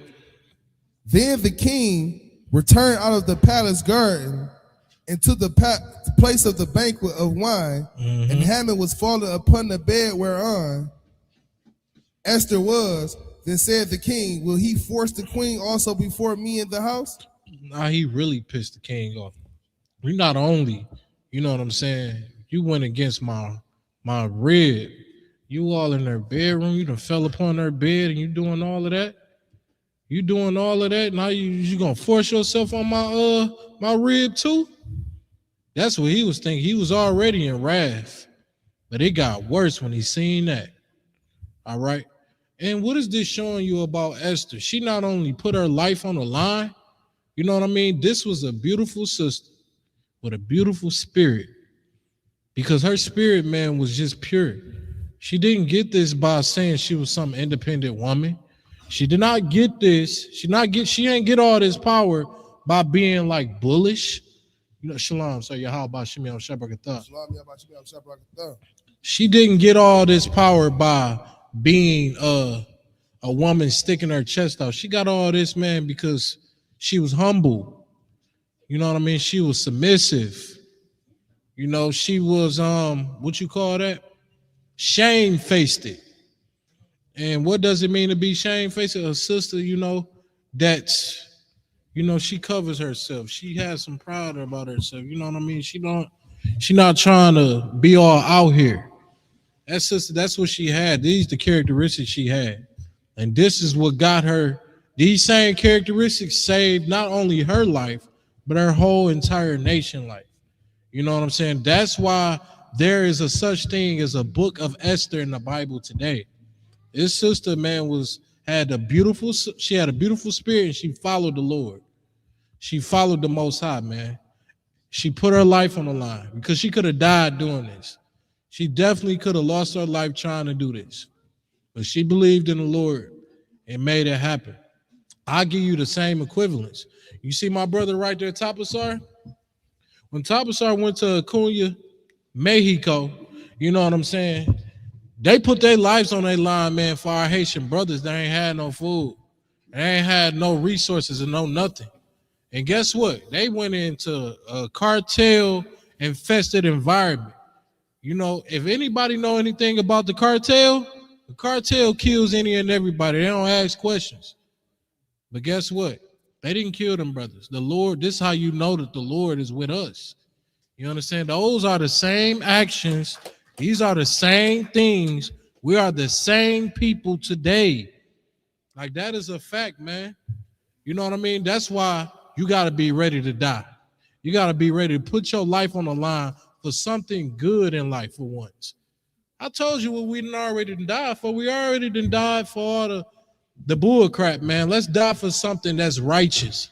Let's die for something, man, that's going to be standing up and honorable.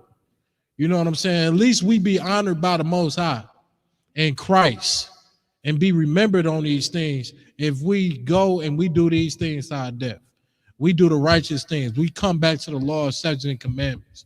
You know what I mean? We go raise up these zones, get our brothers and sisters out this filthy world, man. World War III going on right now. You understand? Let's do these things, man. Keep going, brother. Salakia, so what verse was that again we was on? Salakia. You was at 9? Go ahead, you was at 9. Verse 9. And Harbonah, one of the chamberlains, said before the king, behold, also the gallows 50 cubits high, which Haman had made for Mordecai, who had spoken good for the king, standeth in the house of Haman. Then the king said, hang him thereon. The king said what?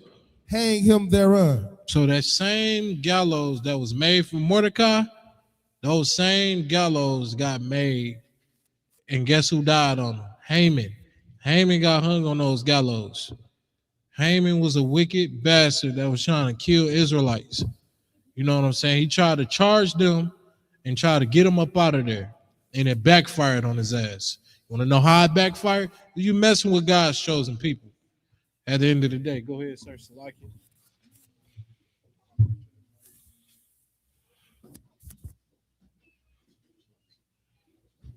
You know, the ironic part about this is Haman was trying to kill innocent Israelite, and the Most High hate hands that shed innocent blood. So Haman got set up to get killed, and he didn't even really do nothing like that. Besides, you know, the way he got set up is the same way he was trying to unalive the Israelites. Damn right. He really didn't do nothing. Damn right. That's such a heavy thing, man. You know what I mean? Like this right here, let us never forget, like, why we serve the Feast of Purim.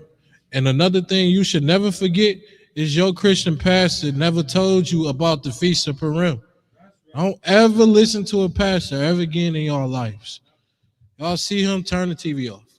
Y'all see a pastor, walk away from him. You know what I'm saying? That is an imposter. That is not a prophet. That is nobody. That is a money-making homosexual.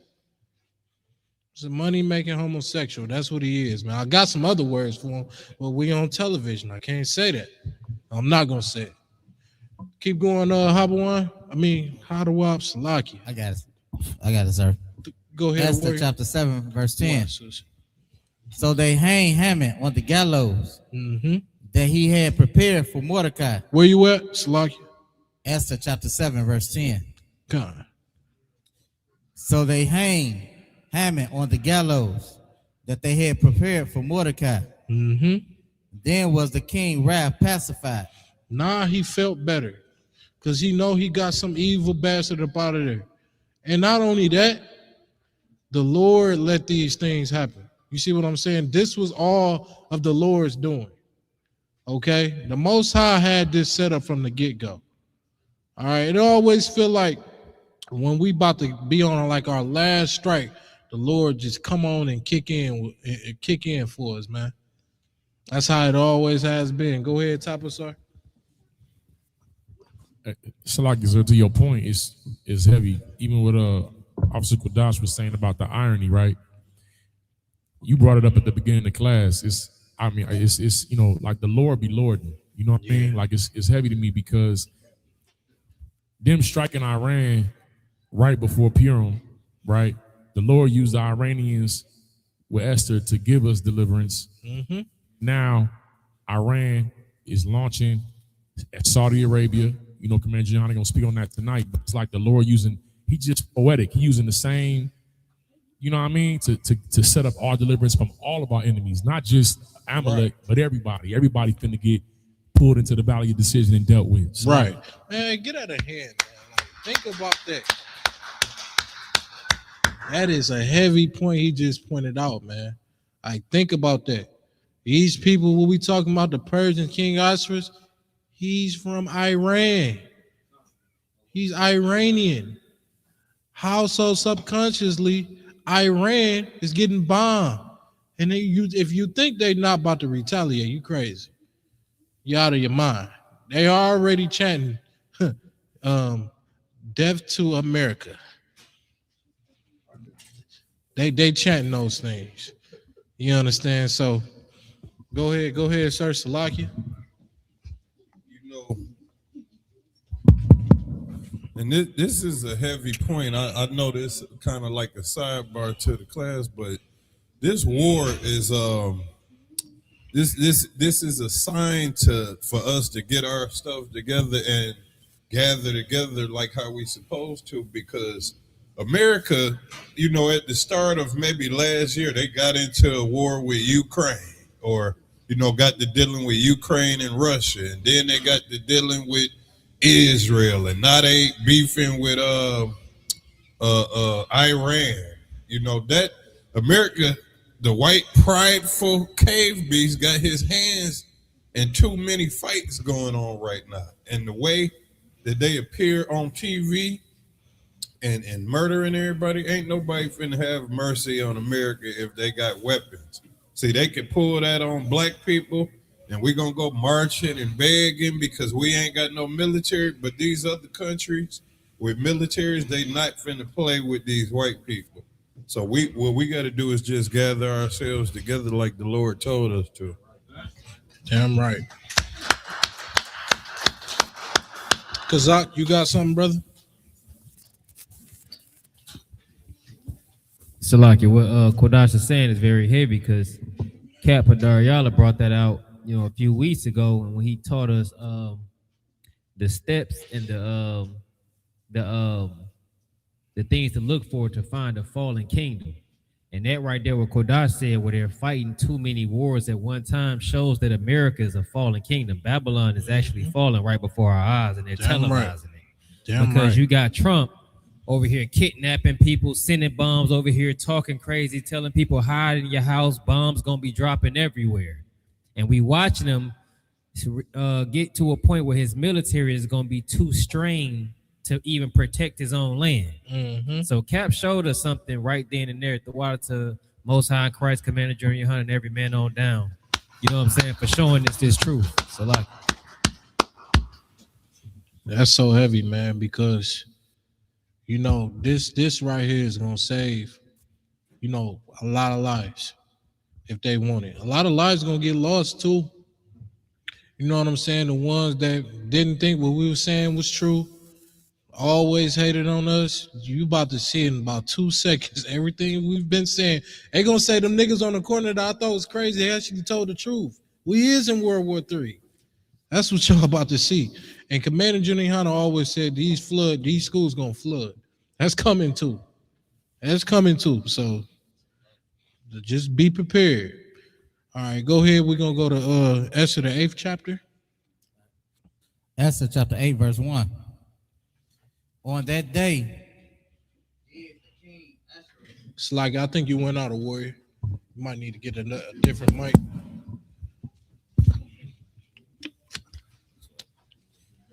Esther chapter 8, verse 1. On that day did King Ahasuerus give the house of Haman, the Jews' enemy, unto Esther the queen. Mm-hmm. Read.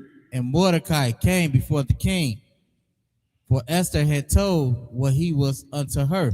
All right, read.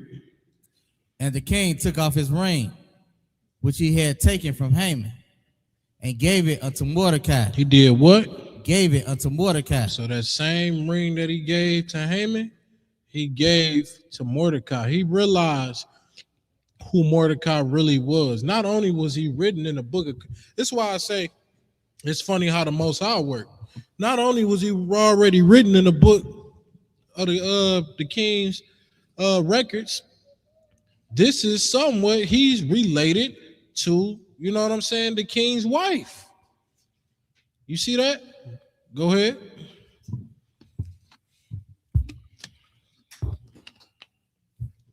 Keep reading. Okay. Verse 2. And the king took off his ring, which he had taken from Haman, and gave it unto Mordecai. And Esther set Mordecai over the house of Haman. Now he was ruling that house. You see that? Haman had power. Second in command under the king. Guess what? That same power gets given unto Mordecai. All right? Go ahead. Okay. And Esther spake again before the king, and fell down at his feet, and besought him with tears to put away the mischief of Haman, the Agagite. It's like an Agagite. And his device that he had devised against the Jews. Now she cried, man. She cried to her feet to King Ahasuerus, saying, man, please take that evil decree away, man. Because that decree was made to kill my people. Right? Read.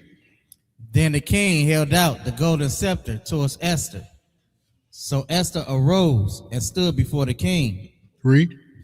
And said, if it please the king, and if I have found favor in the sight, it's like in his sight, and the king seemed right before the king, it's like it, and the thing seemed right before the king, and I be pleasing in his eyes, let it be written to reverse the letters devised by Haman, the son of the Hammedath, the Agagite, which he wrote to destroy the Jews, which are in all the king's provinces. So she asking for right here is a reversal.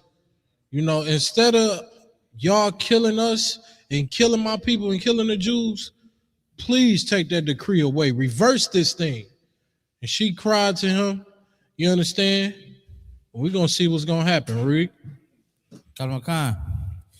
For how can I endure to see the evil that shall come upon my people? She's just saying, how can she endure? If this happened, how could she live with herself if this evil fall upon our people?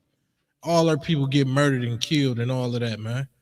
You know what I'm saying? Like, just much like how we have to endure our people, we got to see our people get killed. You know what I'm saying? By the cops, viciously murdered. You know what I'm saying? By police, viciously murdered by ICE.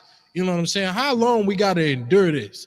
How long we got to endure seeing our people, man, just utterly getting destroyed as a whole? How long do we got to deal with these things? You understand? Read. Or how can I endure to see the destruction of my kindred?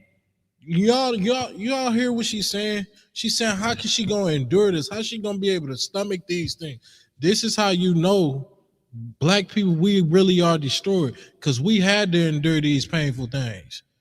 This is how you know we destroyed, because we had to endure seeing our brothers and sisters get killed, get murdered, get destroyed, get caught on drugs. All of these things, man, we had to watch these things. We had to suffer it.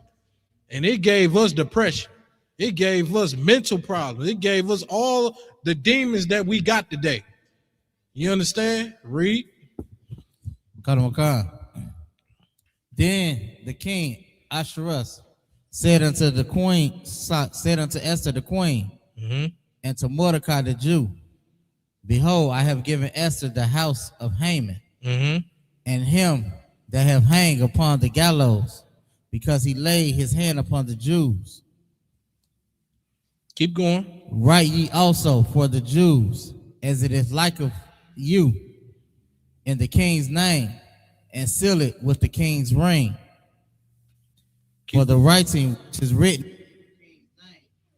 Hold on, that mic went off some. Go ahead. For the writing that is written in the king's name, the seal with the king's ring, may no man reverse. Read. Then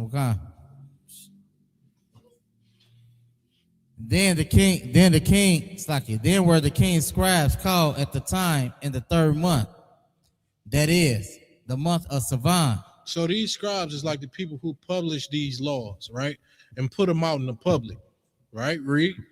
On the 3 and 20th day thereof. Mm-hmm. And it was written according to all that Mordecai commanded unto the Jews, and unto the lieutenants, and to the deputies, and the rulers of the provinces, which are from India unto Ethiopia, and 127 provinces, unto every provinces according to the writing thereof, and unto every people after their language, and to the Jews according to their writing and according to their language. Read.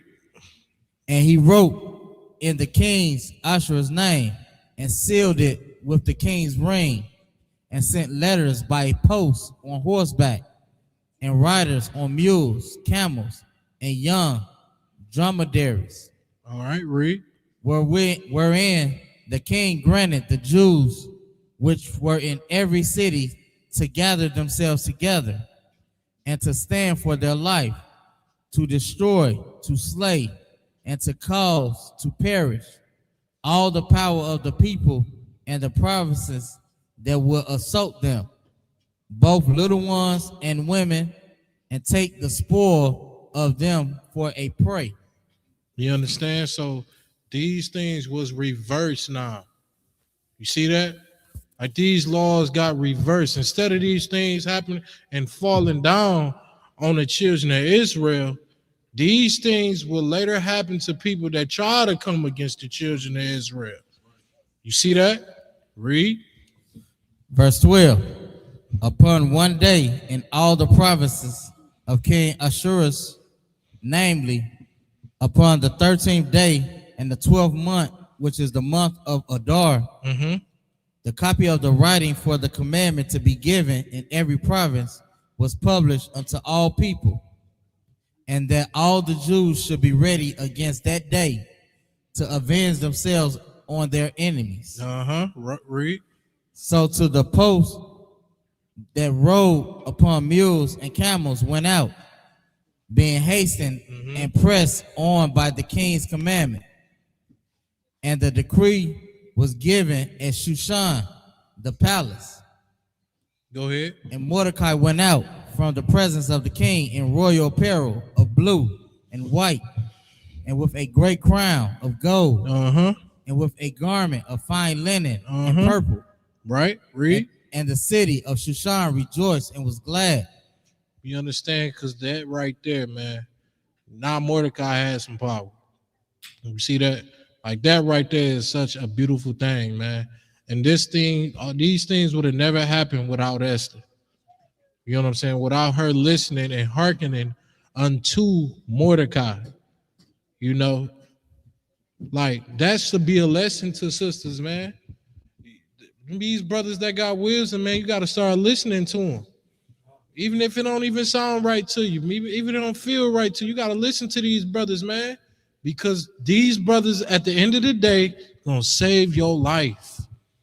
These brothers right here, man, ain't no regular brothers in the UPK, man. You understand? They're thoroughbred. They raised by Commanding General Yohana. You listen, you hearken to these men. You understand? You do these things right here because they got your best interest. Okay, they gonna see much more deeper than you gonna see. All right, that's right there. This right here is something so good because if she just would never listen to him and she would have had her little own mindset, I'm an independent woman, I got more money than you. She could have easily been like, hey, I got more money than you. You ain't got no power, no riches, no none of that. Why am I listening to you?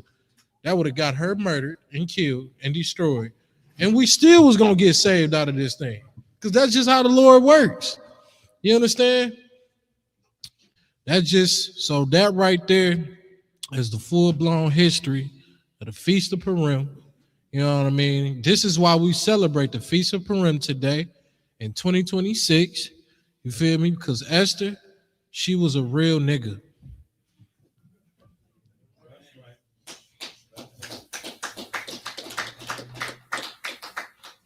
And with that being said, I'm gonna go ahead. I'm gonna close out this class. I'm gonna close it out. I'm gonna call Cap up here. Salakia, sir. Salakia, Cap. You ready to come up here? My bad. Got food in his mouth and everything. My bad. I'm so out of order. I'm tripping.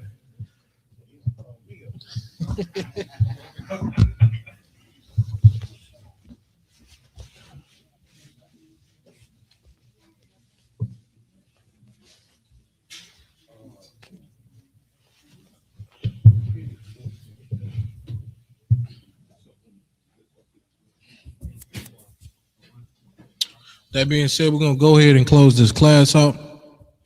Men of Israel, I Majim.